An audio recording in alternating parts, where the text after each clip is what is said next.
Morning. So, had a wonderful morning off. Genuinely was in bed till 10:30. Absolutely delightful. Next one is Monday. I'm really looking forward to it already. Feel very refreshed. And this afternoon I am going to see Zhao Guidong, Sean Murphy, first session. Really interesting game. I've been thinking about it a lot over the course of the morning. Yeah, it's extremely tight. Not 100% sure. Probably should have checked it again, but I don't think Zhao Guidong's made it past round 2 before. Certainly not to my memory, although it may have happened. He's never been to the one table setup. I'm certain of that. So I wonder whether experience might play a bit of a part.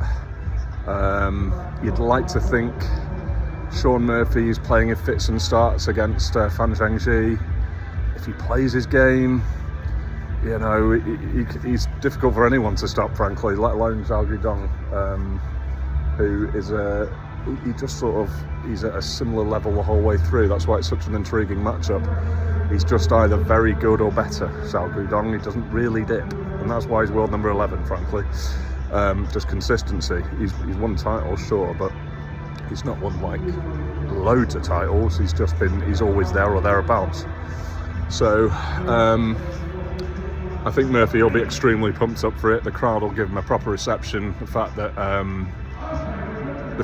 he won 10-9 against Fan, probably the game of the championship so far. Almost certainly, actually. That's the only decider, so it's going to be the game of the championship, isn't it, really?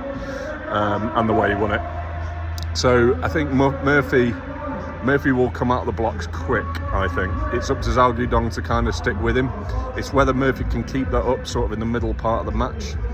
I expect Murphy to be having a first session lead. But I wouldn't say it'd be anything more than 5-3 unless he plays lights out, maybe 6-2.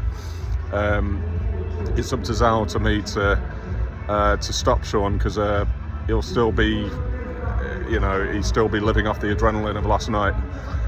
Sorry, not last night, the other night. And he'll come out properly pumped and ready. So yeah, that's my afternoon stuff to be getting on with. You can see I brought my headphones now. I'm meant to leave them in the apartment. I'm hoping there's going to be no issues getting them in past security. If there is, I assume I can put them in the cloakroom. But yeah, hopefully there isn't. I've already got enough stuff on my person to annoy them, so hopefully a set of headphones won't cause too much more aggro. So that's the afternoon. I think Murphy will win the match. I'm going to say 13-10. That's my prediction for this one. This evening, this afternoon on the other table, it's the end of Si Jiahui Hossein Vafai. It's going to have to be a pretty spectacular turnaround in that. Hossein is 6-3 up. He's another one that lives off adrenaline. If that's pumping, he's going to be very, very difficult to stop. He's a bit like a train when he gets going. I think Hossein will win that 10-6, 10-7. I'll go with 10-6 just to have a definitive prediction. I think he just gets it done fairly handily, frankly. It'll be the first seed to go. Part of me wants Si Jiahui to come back and get all 16 seeds through, but yeah, so I'm not sure what that was. I love Hossein. Out of the two players, I want to see him go through, frankly. So yeah, we'll see what happens in that. This evening, Neil Robertson, Pang Chun-Chu. So yeah, as people who've watched yesterday's video will know, I did leave before the end. Of just completely shattered. It really was very attritional snooker at best. All the colours tied up, red's horrible.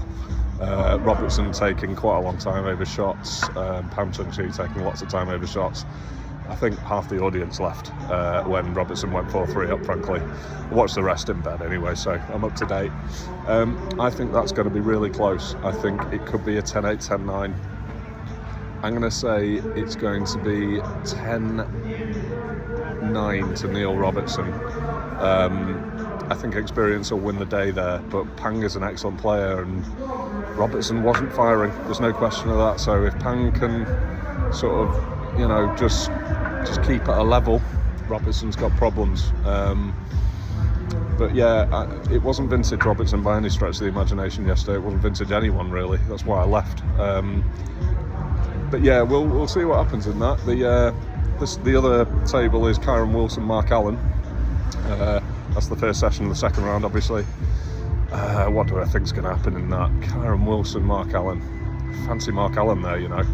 Kyron sort of got away with one against Sam Moody, although he came back from 6-3, which was admirable. And obviously, you know, up against a young pup, loads of confidence. I think that he didn't really play scintillating to get back into it. Sort of Stan let him back in. He didn't really have that many centuries in his comeback.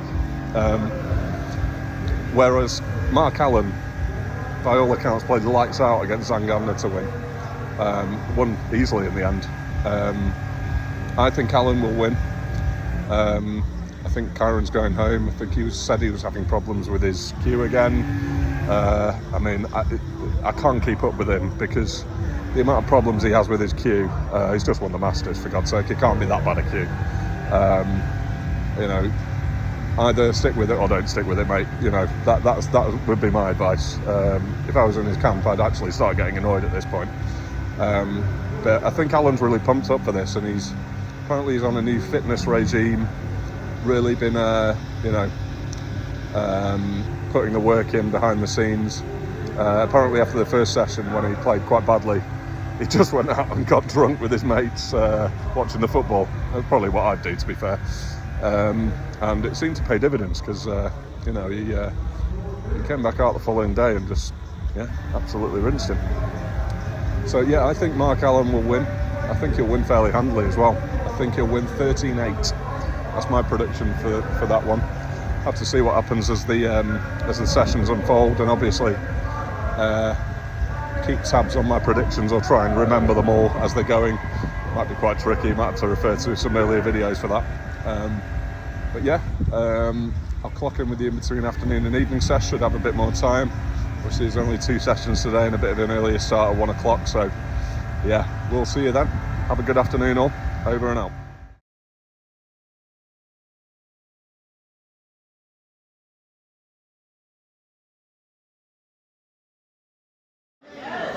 Good afternoon. So I'm here at an exhibition that's about to start in about sort of half hour, 45 minutes between John Parrott and Lee Walker.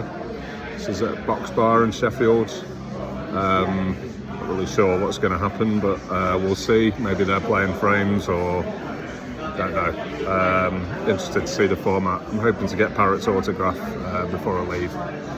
And I'll probably get Lee Walker's as well. I'm unsure whether he'll make the case, but I'll get it out of. Can't get John's and not Lee's, to be fair. So yeah, this afternoon I got it wrong in the earlier video because I'm a spanner that can't read properly. I did watch Sijar Wee against Hossein Buffet, which was started 6-3 to Hossein. Hossein blew him away.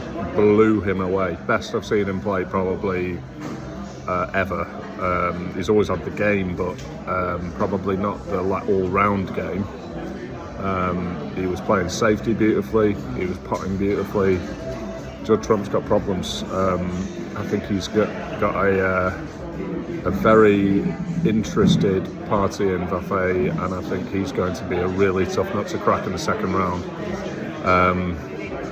That basically, even if he gets through Buffet, he's then got Mark Selby or Wu Yeezer, so it doesn't get any easier after that, frankly. I think Wu Yeezer beats Selby,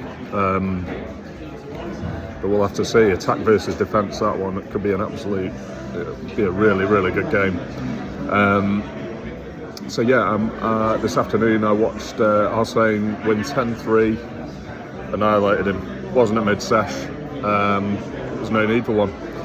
And then the divider went up. Watched Sean Murphy get Sal Guidong.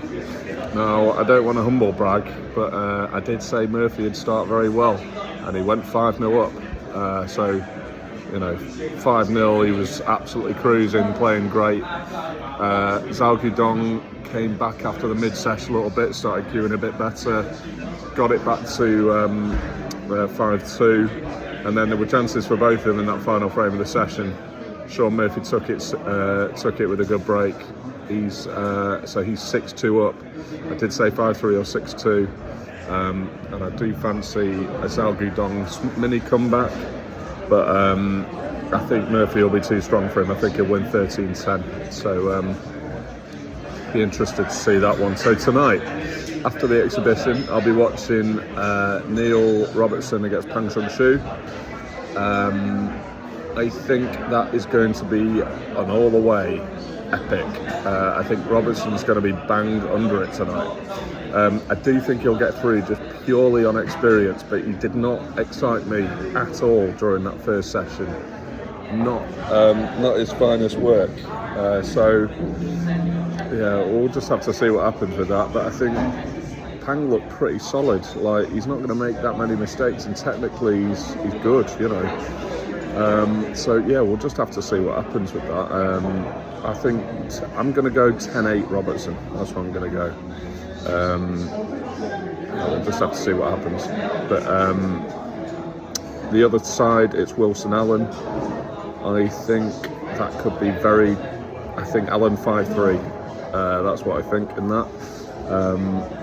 So yeah, I'll report back at the end of the evening sesh to go over what's happened in the exhibition, what's happened in the play at the Crucible, and yeah, look forward to it. And hopefully you've all had a really nice day in the sun. I've been stuck inside, as I will be for the next week and a half, like the idiot that I am.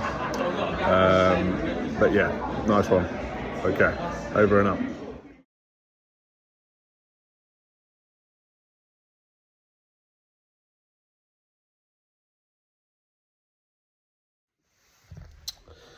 Evening all. So I have been at the apartment for about an hour.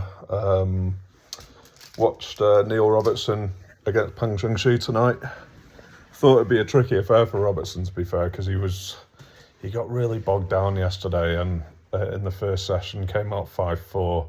Pang was playing well, and I just have no faith in Robertson to really put people away these days, but he really stepped it up tonight, to be fair to him, so he proved me completely wrong.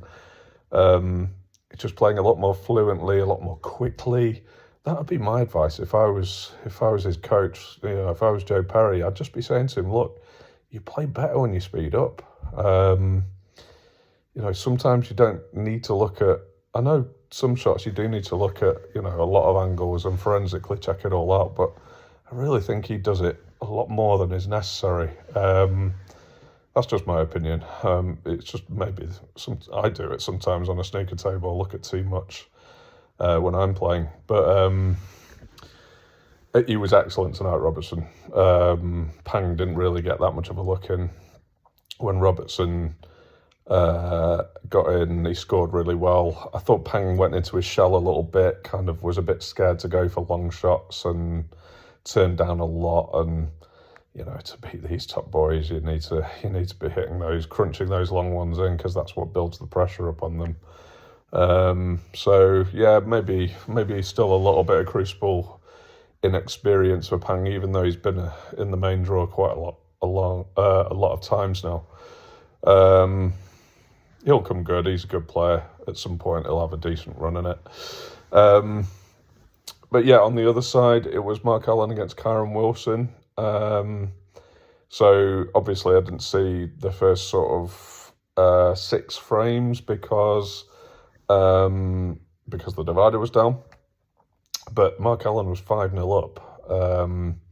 And by all accounts, Kyron Wilson was playing dreadfully. Like, I had a mate texting me saying, what was happening on the table. And Kyron just couldn't knock anything together.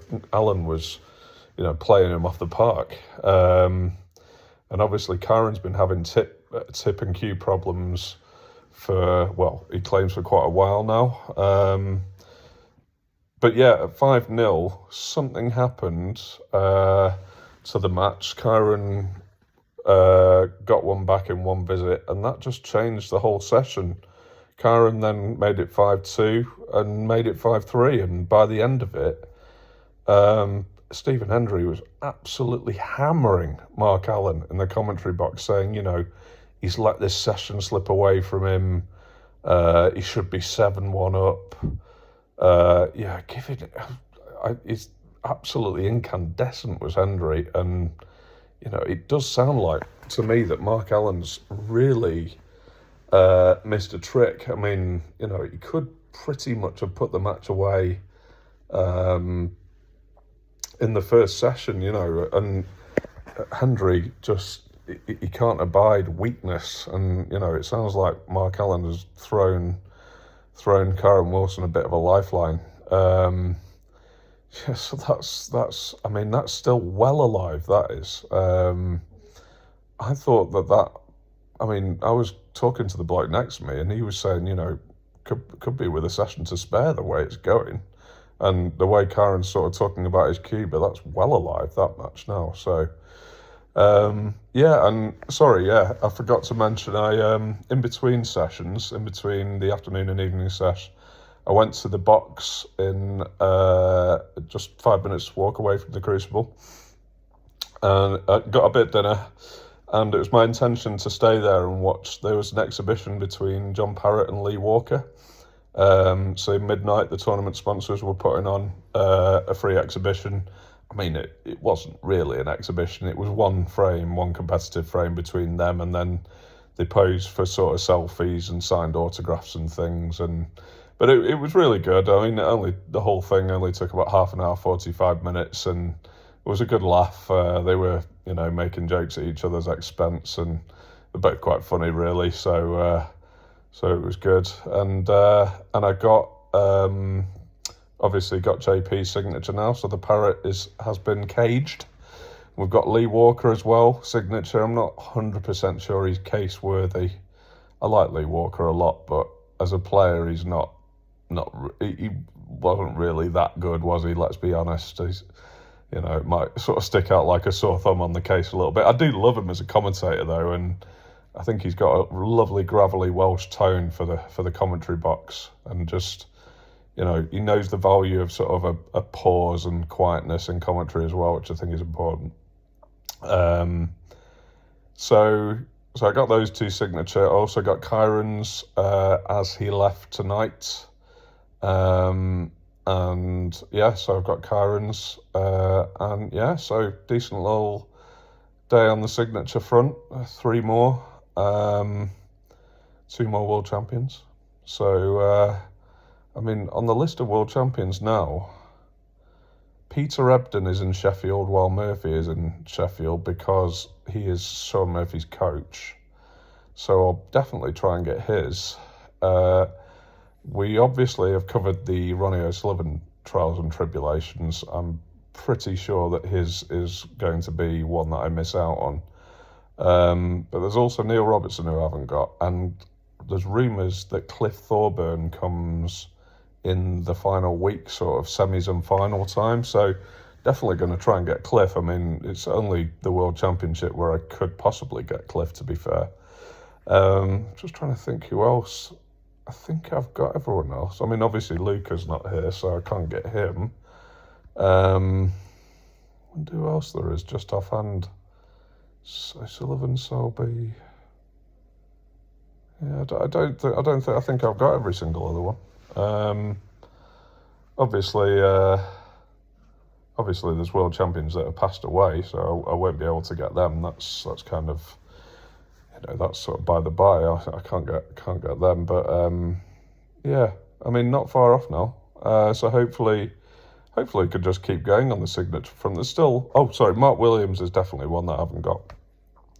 But there's still a fair few that I could get and do want. Zhao Zintong, Barry Hawkins, amongst others anyway. I won't bore you with the list, but yeah, I'm quietly happy with the array of signatures that I've got so far. So let's keep that going. We're only on the first week as well, day 6. So, definite potential to get more if I want to.